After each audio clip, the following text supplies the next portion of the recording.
Hey guys welcome back to my channel बराबर मতো আপনাদের সাথে আছি আমি আপনাদের জানাই ভাই প্রাণী ভাই সজীব ভাই আজকে একটা নতুন ভিডিও নিয়ে আসি। সেটা হলো অনেক দিন ধরে আমি দেখতেছিলাম একটা টপিক অনেক ট্রেন্ড করতেছে। সেটা হলো অনলাইনে এসে বা ইউটিউবে এসে অনেকে রাইস কুকার সম্বন্ধে রিভিউ জানতে চান।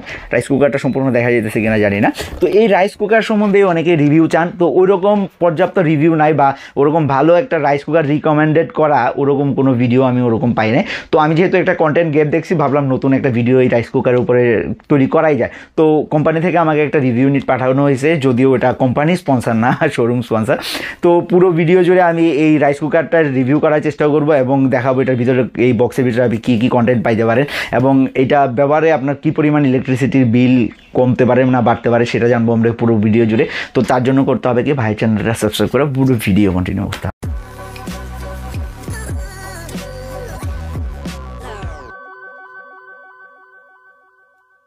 তো চলে আসি আমরা এই প্রোডাক্টটা আনবক্স করার জন্য। প্রোডাক্টটা যেহেতু বড়, সেই ক্ষেত্রে আমি আমার টেবিলে আনবক্স করতে পারতেছি না, আমার ওরকম দামি কোনো সেট আপ নাই ফ্র্যাঙ্কলি। তো আমি নর্মালি বিছানাতেই এটা আনবক্স করতেছি। তো যদি আমরা এই রাইস কুকারটার উপরের অংশটা খেয়াল করি, উপরের অংশটাকে খেয়াল করলে এখানে ইনফরমেশান রিলেটেড যে সমস্ত দেওয়া আছে, ভীষণ রাইস কুকার। আর সবসময় আমি যেটা বলে রাখি, আপনি চেষ্টা করবেন রাইস কুকার পারচেস করেন বা যেই জিনিসটাই পারচেস করেন বড় সাইজটা পারচেস করার জন্য। কারণ কথা আপনি যদি এটা 1.8 লিটারটা নেন, আপনার কিন্তু প্রাইস আসবে 2300 টাকা থেকে 2400 টাকা। কিন্তু আবার যদি আপনি 3 লিটারটা নেন, সেক্ষেত্রে আপনার প্রাইস আসবে 2700 থেকে 2800 টাকা। প্রাইস কিন্তু বাড়তে বা কমতে পারে। তো এই পার্থক্যটার কারণে আপনার কিন্তু 1 লিটারের পরিমাণ জায়গা বাইরে যেতেছে। ধরেন আপনার ফ্যামিলির মেম্বার 3 জন, আপনি 1.8 লিটারেই সন্তুষ্ট, কিন্তু কোনো কারণে কোনো একদিন আপনার মেহমান চলে আসলো বা কোনো প্রয়োজন হলো বেশি রান্না করা, সেক্ষেত্রে কিন্তু আপনি করতে পারতেছেন, আপনি নিজেকে লিমিট করে ফেলতেছেন। তো 300-400 টাকার জন্য সবসময় চেষ্টা করবেন বড় সাইজটা নেওয়ার জন্য, এটা আমার রিকমেন্ড থাকবে। এছাড়া তো আপনাদের নিজস্ব প্রিফারেন্স থাকতে পারে। তবে আমি আজকে রিভিউ করতেছি 3 লিটারেরটা। তো উপরের অংশটাতে দেখেন এখানে ডাবল পট দেওয়া আছে, 2টা পট, আর 2টা পটে হলো এসএস মানে স্টেনলেস স্টিল, আশা করা যায় ওনাদের কথা মতে। তবে আর যদি এর অপর পাশে যায়, অপর পাশেও সেম ইনফরমেশান দেওয়া আছে, 3 লিটার, রেড কালার। আর নিচের অংশটাতে যদি খেয়াল করেন, তো নিচের অংশটাতে এখানে দেওয়া আছে 1100 ওয়াট। তার মানে আপনি যদি ইনফ্রারেড বা ইন্ডাকশান চুলার সাথে তুলনা করেন, আরেকটা জিনিস বলে রাখি, এখানে কিন্তু আপনি ভাতের সাথে সাথে তরকারিও রান্না করতে পারবেন বা আলু সিদ্ধ দিতে পারবেন। তো যদি আপনি কুকারের সাথে তুলনা করেন, এটা কিন্তু মাত্র আপনাকে 1100 ওয়াট পর্যন্ত আপনাকে সার্ভিস দিবে। কারণ মানে খুব দ্রুত যদি আপনি রান্না করতে চান, সেক্ষেত্রে কিন্তু খুব দ্রুত রান্না করতে পারবেন না। আর এই পাশে দেওয়া আছে 12 মান্থস ওয়ারেন্টি, নট গ্যারেন্টি। যদি আপনাকে কেউ গ্যারেন্টি বলে প্রোডাক্ট বিক্রি করে দেয়, তাহলে এটা হয়তো ওনার পার্সোনাল গ্যারেন্টি, বাট কোম্পানি কোনো সময় গ্যারেন্টি দেয় না, ওয়ারেন্টি দেয়।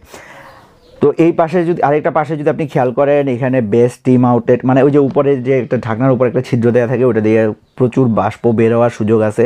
কমফোর্টেবল গ্রিপ বা নব, যেটা উপরে ধরার যে হ্যান্ডেলটা, ওটা কমফোর্টেবল। এরপরে হাই গ্রেড স্টেনলেস স্টিলটা অনেক ভালো। অনেক স্টিলে দেখবেন আপনি জং ধরা শুরু করে কিছুদিন রান্নাবান্না করার পরে, ফুটা হয়ে যায়।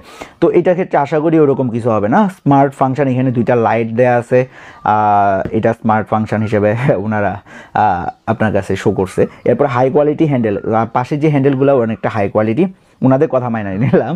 এরপরে যদি অপর পাশে যাই, অপর পাশেও সেম, এর অপর পাশে যেটা দেখাইছি সেম ডিটেলস, কোনো পার্থক্য নাই। তো আমরা বক্সটারে সোজা করে ফেলি। সোজা করে এখন এই পাশটা রিমুভ করে যদি ভিতরের দিকে দেখার চেষ্টা করি, তাহলে দেখবেন যখনই আমি ওপেন করলাম এরকম গ্লাসের, এই গ্লাসটা কিন্তু ফ্র্যাজাইল না। তো আমরা প্রথমে যদি গ্লাসের এই ঢাকনাটা, নবসহ ঢাকনাটাও তোলার চেষ্টা করি, প্রথমে তো উঠে না। তো এই স্টিলের প্লেটটা সহ যদি উল্টায়, তাহলে হাতে এই ঢাকনাটা চলে আসবে। তো এটার উপরের যে নবটা আছে, উপরের নবটা কিন্তু অনেক বেশি গ্রিপিয়ার।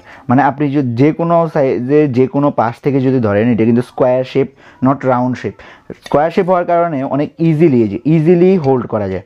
আর এখানে নর্মালি যে ঢাকনাগুলো আছে, ওই ঢাকনাগুলোতে একটা ছিদ্র দেওয়া থাকে বাষ্পটা বের হওয়ার জন্য, এটার ক্ষেত্রে 2টা ছিদ্র দেওয়া আছে।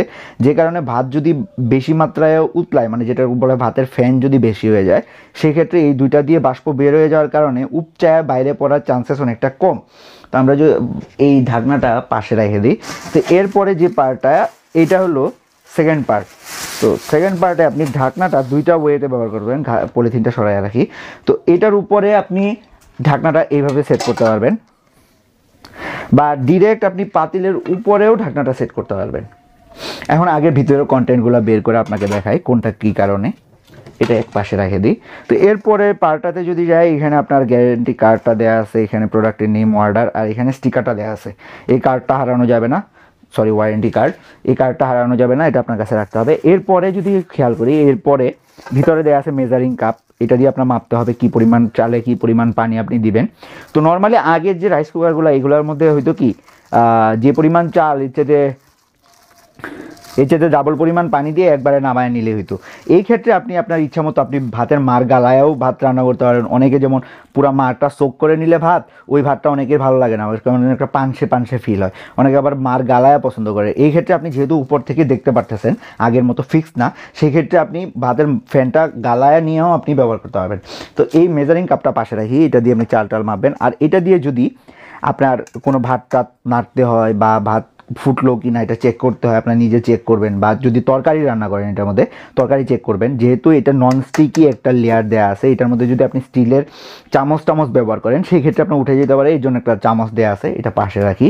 এরপরে আপনার পাওয়ার কর্ডটা দেওয়া আছে। এই পাওয়ার কর্ডটা একটা ভালো পাওয়ার কর্ড, চেষ্টা করবেন এটা খুব ভালোভাবে ইউজ করার জন্য। টাইনে টুনে ব্যবহার করলে দেখা যায় এই পাওয়ার কর্ডের যে গোড়াটা আছে, গোড়াটা ভেঙে যায়। গোড়াটা ফাইটা গেলে কিন্তু পরবর্তীতে আপনার ইলেকট্রিসিটির প্রবলেম ফেস করতে হয়। তো এরপরে যদি আমরা টান দিই, তো দুইটা পটেই বের হয়ে আসবে। পলিথিনটা এক পাশে সরাই রাখি। তো দুইটা পটের মধ্যে এই যে দেখেন, একটা কিন্তু স্টিল, এটা কিন্তু নন স্টিকি না, এটা স্টিলের স্টিকি।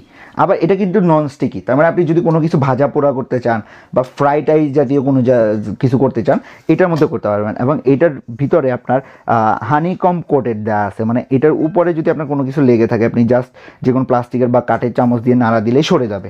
তো দুইটা পাতিলেই পাশে রাখি, পাশে রেখে এরপরে ফোমটা যদি উপরে একটা সরাই, মেড ইন বাংলাদেশ দেওয়া আছে, যদিও এটা বাংলাদেশে এখন ফ্যাক্টরি তৈরি হয় নাই।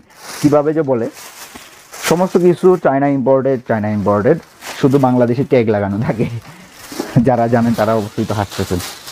তো এরপরে যদি আমরা এটার কাভারটা সরাই এক পাশে রাখি, আপাতত কার্টুনের ভিতরে আর কিছু নাই, দেখেন ফাঁকা, কার্টুনটা এক পাশে রাখি, তাহলে সুবিধা হবে। তো এই হলো আমাদের মেইন রাইস কুকারের যে নিচে পার্টটা, সেটা। তো এটার নিচে একটা স্প্রিং দেওয়া আছে। স্প্রিংটার কারণটা হলো আপনি যখনই পটটা বসাবেন যাতে একবারে এটার সাথে লেগে না যায়, এর জন্য এই স্প্রিংটা দেওয়া থাকে। আর যে রাইস কুকারের যে কয়েলটা, এই কয়েলটা এটার নিচে দেওয়া থাকে। অনেকের মনে প্রশ্ন থাকে যে আমি যদি এই পটটা এটার ভিতরে দিই, পটটা এটার ভিতরে দেওয়ার পরে যদি এখানে টাচ করি, তাহলে কেমন কি কারেন্টে শক করবে কিনা? না, কারণ এটার যে কয়েলটা আছে এটা একটু নিচে দেওয়া আছে, যে কারণে আপনার ইলেকট্রিক শক লাগার সম্ভাবনা কম। তো এই পাতিলটা যদি আমরা এক সাইড দিয়ে খেয়াল করি, এটা কিন্তু অনেক হালকা একটা কোটিং দেওয়া আছে। তো এটার উপরে বেশি প্রেশার পড়লে আবার বাইকে এগিয়ে যেতে পারে, প্রেশার না দেওয়া টাইপ এটা। এই পাশটাতে যে অপশনটা দেওয়া আছে, এটা হলো যখন আপনি রাইস কুকারটা মধ্যে সমস্ত চাল টাল দেওয়া হবে, জাস্ট এটা নিচের দিকে পুশ করে দিবেন, মানে পাতিলটা বসায় এদিকে চাপ দিলে আটকায় যাবে। পরে যখনই আপনার হয়ে যাবে, মনে করেন একটা নির্দিষ্ট তাপমাত্রায় চলে আসবে, তখন এটা টাস করে উপরের দিকে উঠে যাবে। আর যখনই আপনি নিচের দিকে চাপ দিবেন, তখন এই কুকিংয়ের যে লাল লাইটটা আছে, এই লাল লাইটটা জ্বলে আসবে। আর যখনই আপনার উপরের দিকে উঠে যাবে, তখন নর্মালি কয়েলটা হালকা গরম থাকবে। এখানে দেওয়া আছে কিপ ওয়ার্ম, এই অপশানটা। আর বক্সের উপরে যে দেখলাম যে হ্যান্ডেলটা অনেক ভালো গ্রিপি, এই যে দেখেন হ্যান্ডেলটা অনেক স্মুথলি আপনি ব্যবহার করতে পারবেন। তো এইটার এই পাশে যে পাওয়ার কর্ডটা আছে,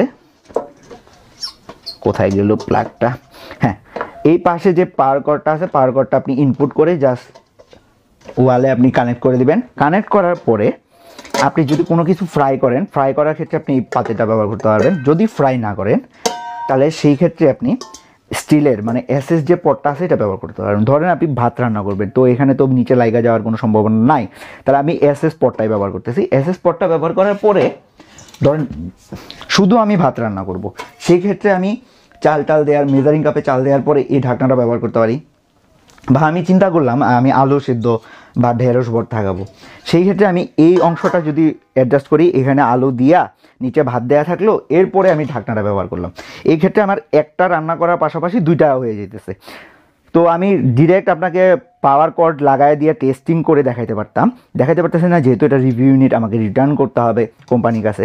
তো এরপরে আমার চ্যানেলটা আলহামদুলিল্লাহ যদি আরও বেশি গ্রো করে, সেক্ষেত্রে হয়তো ওনারা আমাকে ফ্রি গিফট অনেক কিছু দিবে, যেটা আমি সরাসরি আপনাকে চালায় দেখাতে পারবো। আশা করি আমার নিজস্ব যেহেতু একটা পট আছে, আমি নিজে ইউজ করতেছি, ওটার এক্সপিরিয়েন্স থেকে আপনি ভালো একটা এক্সপিরিয়েন্স পাবেন।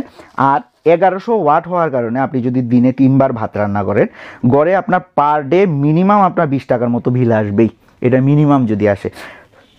তো আপনার অ্যাপ্রক্সিমেটলি যদি সারা মাস আপনি রান্না করেন, অনেকে ভাবেন যে রাইস কুকারে রান্না করলে অনেক বিল কম আসে, কিন্তু আপনার অন অ্যান অ্যাভারেজ 400 থেকে 450 টাকা বিল আসবে, এটা গড়ে, যতই আপনি কম রান্না করেন। তো কেউ যদি ভাবেন যে রাইস কুকারে রান্না করে আপনি বিদ্যুৎ বিল সাশ্রয় করবেন, ওই ধারণাটা ভুল। এর জন্য আপনি ইনফ্রারেড অথবা ইন্ডাকশন কুকার নিতে পারেন। ওই ইনফ্রারেড এবং ইন্ডাকশন কুকার রিলেটেড আমার চ্যানেলে ভিডিও আছে, ওই ভিডিওগুলো দেখে আসতে পারেন, হেল্পফুল হবে। এছাড়া আপনি কনসিডার করতে পারেন, যদি আপনার মনে হয় না আপনি রাইস কুকার নেবেন, তাহলে এই রাইস কুকারটা নিতে পারেন, অনেক ভালো একটা রাইস কুকার। আর অবশ্যই 3 লিটারটা নেওয়ার চেষ্টা করবেন, 3 লিটার। এটাই তো ছিল রাইস কুকারের টোটাল ওভারভিউ। এছাড়াও রাইস কুকারটা রিলেটেড যদি আপনার আরও কোনো কোয়ারি থাকে কমেন্ট বক্সে লিখতে পারেন, ভাইয়া যথাসাধ্য রিপ্লাই করার চেষ্টা করব। এছাড়া অন্য কোনো কুকার রিলেটেড যদি আরও কোনো রিভিউ চান বা অন্য কোনো ইলেকট্রনিক গ্যাজেট সম্বন্ধে, সেটা অবশ্যই কমেন্ট বক্সে লিখতে পারেন, ওই রিলেটেড ভিডিও বানানোর চেষ্টা করব। ভালো থাকবেন, পরিবার নিয়ে সুস্থ থাকবেন। হ্যাঁ, লাইক দেওয়ার মাধ্যমে জানাবেন ভিডিওটা কেমন লাগলো। আসসালামু আলাইকুম।